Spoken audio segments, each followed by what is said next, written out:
Hey everyone, it's me, Father Leo with platinggrace.com, learning from leftovers. What happened last week? If we reflect upon it, that can help us in this week to come. And this past week, we celebrated the feast of Our Lady of the Rosary, which sounds very pious, but it's actually connected to a challenging, bloody, decisive battle between Christians against the Ottoman Turks. And it was Pius V who was actually able to bring together three very divided forces, the Romans, the Spaniards, as well as the Venetians. And they came together, even though they had many differences, to fight against a more challenging, common, quote-unquote, enemy, the Ottoman Turks, who basically wanted to destroy the Christian faith in that part of the world, which is interesting because I served as a chaplain for the military in that part of the world. It's called Gaeta. It's a town near Naples. And I saw where the battle took place. But it was because of the rosary, according to Pius V, that he prayed the rosary and they were granted victory.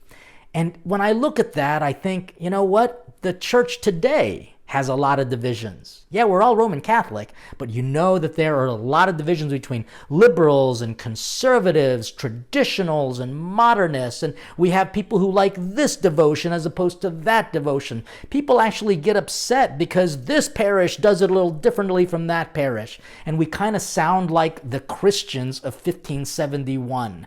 But you know what? The Holy Father brought us all together in a spirit of prayer to fight the common enemy, and there are common enemies in our church today.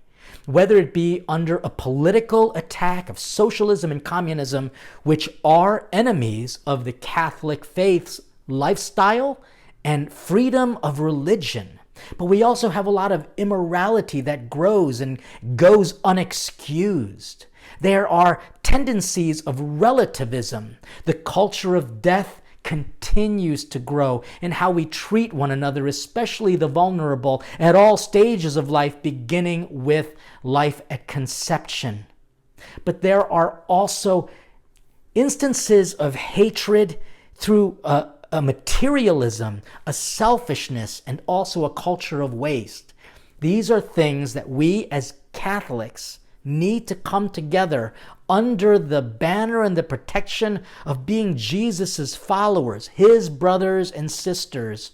And I'll just admit that even though we might come together, there will always be differences. And unity will only occur when we get to heaven, which is exactly what I need you to focus on this week, because the scriptures are clear. Jesus is inviting us to heaven, which he uses a parable to describe that it's like a big feast, a banquet hall, and people who receive an invitation find excuses not to go. And so what we've got to do is we've got to hunger for that unity between God and a unity with each other. Because if we get to heaven only by God's mercy and grace, will we enjoy it if we know that people who we disagreed with in the past are also there? So our objective in this week to come is fix our eyes on heaven. Make that our priority. That yes, the divisions of the world might certainly be frustrating and even challenging.